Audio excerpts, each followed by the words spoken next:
This is the hardest material to forge in the Forged in Fire competition, Rocket Spring Steel. This steel is extremely hard. Its processing difficulty is off the charts. It can truly be called a devilish steel. To test the contestants' forging skills, the program team specially sourced a pile of Rocket Spring Steel. They required the contestants to forge a distinctive short blade, using the Sanmei 3-ply forging technique within 3 hours. As soon as the host gave the order, the contestants sprang into action one after another. However, faced with such solid spring steel, it was impossible to even move it with just one person's strength. To obtain the steel as quickly as possible, the contestants had no choice but to team up in pairs. Clay and Eland formed a team. After placing the spring steel on an open ground, Clay picked up the blowtorch first. The two cooperated with each other. After a shower of sparks, he struck hard with a hammer, and the two successfully obtained the desired steel material. They each put their steel pieces into the furnace for further heating. At the same time, the progress of the team of Josh and Rob was obviously lagging behind. They also used a blowtorch and a power hammer, but since they hadn't added acetylene in the early stage, and only used the blowtorch to continuously flame the spring steel, it took them a full half an hour just to cut the material. Watching Clay nearby take out the red-hot steel and place it on the stamping machine to start stamping the steel billet from top to bottom, the two began to feel anxious and hurried to catch up with the progress for the next step. While Josh and Rob were still rushing to speed up, Clay beside them already had a complete knife forging plan. He decided to make a competition chopper. After the red-hot steel billet came out of the furnace, Clay first used the stamping machine to repeatedly stamp and fuse the billet into a square shape. Immediately after, he wrapped 2 pieces of mild steel around the billet and started the Sanmei forging process. Unlike Clay, who pursued speed excessively, Eland chose to work slowly and carefully. The smooth material collection had saved him a lot of time, and at this moment, he only wanted to get a high-quality knife blank. But perhaps due to being too meticulous, an accident occurred unexpectedly. The knife blank was pulled too long. Seeing this scene, Eland had to find a way to remedy it. When Rob was cutting the steel earlier, he had planned to forge a recurved cleaver suitable for chopping. But considering that he had wasted a lot of time on material collection, he decided to speed up the remaining steps. A few minutes later, Rob quickly completed the entire steel billet stamping process. After the billet was fused, Rob began to carry out the Sanmei cladding process on the billet. Compared with Rob, Josh did not have such speed. Not only did the material collection take too long, but forging and fusing the steel billet also consumed a lot of time. He originally wanted to design a cool camping knife, but it would be by no means easy to forge such a knife according to the plan. Within the remaining time, after obtaining the fused and clad Sanmei steel billet, he began to use the stamping machine to lengthen the billet. On the other side, Eland had already started forging the knife shape. He planned to make a jungle short blade. Although he showed off some good forging skills, he did not temper the steel in time during the process. In this way, the final forged knife was likely to have cracks. But watching the countdown approaching, Eland had to proceed to the next step. As time ticked away, Clay also planned to wrap things up. After heat treating the knife blank, he prepared to complete the final quenching. Perhaps because he was the first to finish, he was a bit excited. In the next moment, Clay actually dropped the entire knife into the quenching bucket. Fortunately, the blade did not bend. Just as he was about to call it a day, an unexpected situation arose. He found that there was an obvious Sanmei crack on the blade.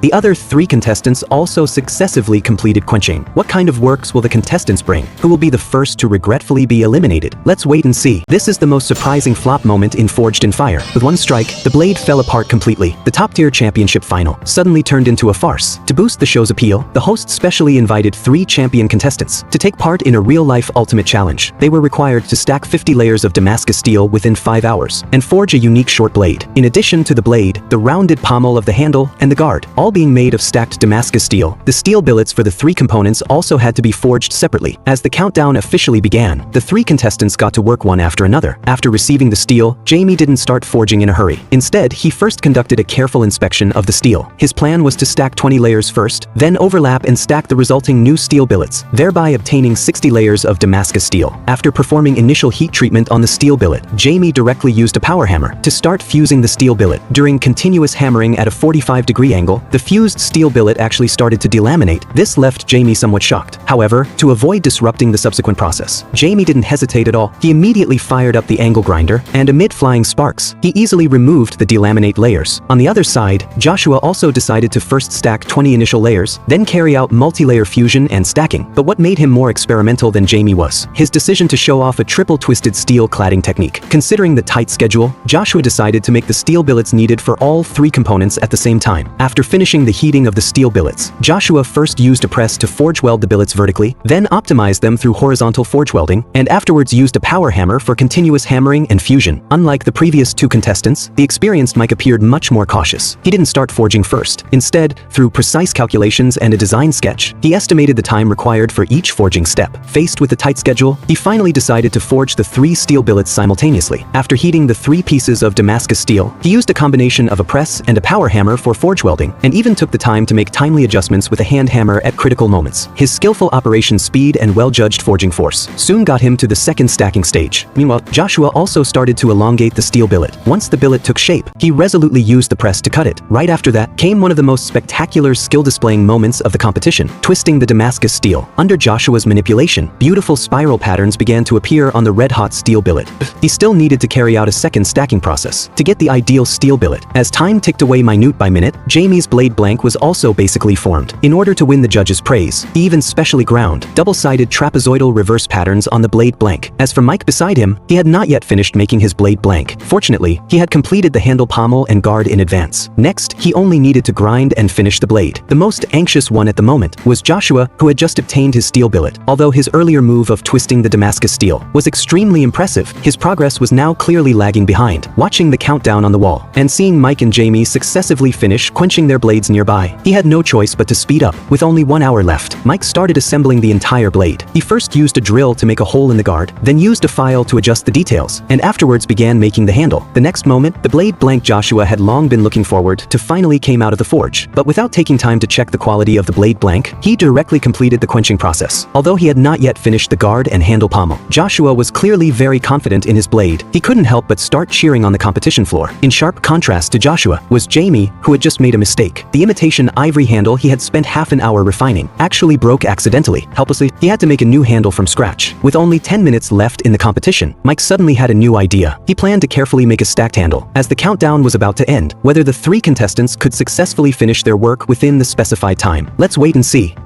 This is the wildest blacksmithing technique in Forged in Fire, the magical water forging method. With just a few hammer strikes, scrap iron residues turn directly into a premium blank, and the only contestant bold enough to show off such skills in a timed challenge is none other than the top-tier blacksmith known as the prodigy with unmatched craftsmanship, Ilya the Magical Blacksmith. To surprise the competition, Ilya collected a large amount of scrap iron and steel. His goal this time is to use the scrap iron before him to perfectly replicate the Nichiren sword from Demon Slayer, Kimetsu no Yaiba. In the classic anime Demon Slayer, Kimetsu no Yaiba, the dual-handled Nichiren sword wielded crosswise, possesses incredible power, capable of slicing through whirlwinds and chaos without a trace. As a passionate top-tier blacksmith, Ilya naturally couldn't miss this opportunity. He gathered all the collected scrap iron and put it into the forge for heating in one go. The red-hot steel billet is tightly bonded together through fold forging and hammering, and each strike effectively removes impurities from the billet. After just a few hammer blows, sparks and debris fly from the red-hot steel. Such wild and straightforward forging is hard to pull off without real skill, and the reason Ilya dares to make such a bold attempt is his proficient water forging technique. After repeated hammering and casting, Ilya successfully obtained a fused steel billet. Next comes the crucial part of forging the sword. Ilya first positions the shaping die correctly, then uses a power hammer to form the steel billet into a U-shape. He then sandwiches high-carbon steel inside the U-shaped steel for 3-layer composite forging. This forging concept draws on the ancient Chinese techniques of 100 refined steel and steel cladding. A few years ago, to forge a Chinese Miao Dao, Ilya specially visited Chinese master craftsmen and learned this unique craft. It is precisely because of this experience that Ilya handled the task of cladding high-carbon steel with 100 refined steel, the process more difficult than Damascus steel forging, with remarkable smoothness. After the steel billet is perfectly fused, Ilya begins making the blade tip using hot cutting techniques. He takes out various dies he commonly uses, combines the dies with the machine, and works with manual labor to stretch and elongate the blade through continuous high-pressure shaping and forging. Although these are Ilya's personal tools, they work extremely well. After a series of operations, he not only lengthens the blade, but also creates the blade's curvature. Of course, this is only the initial shaping of the sword. The details still need to be polished and refined. Without the slightest hesitation, Ilya directly picked up the power hammer and got to work, repeatedly adjusting the blade edge and grooves of the steel billet to ensure the size perfectly matches the target. Once the blade was basically formed, Ilya handed the sword to Yorichi Tsujikuni beside him. To complete the entire sword, he still needed the help of this friend. After Yorichi Tsujikuni processed the blade with a grinder, the circular curved edge of the blade was also finished. Next came the important quenching stage. stage. To perfectly present the Nikarin sword, Ilya chose water quenching. Considering the need to strictly control time and temperature, Ilya operated it personally. As the red-hot blade slowly submerged into the water in the bucket splashed instantly. After completing the water quenching, Ilya put the sword into the tempering furnace. Immediately after, Ilya hurried to make the hilt accessories. He first made the tsuba guard with mild steel, then covered it with polished brass. To make the entire sword look more authentic,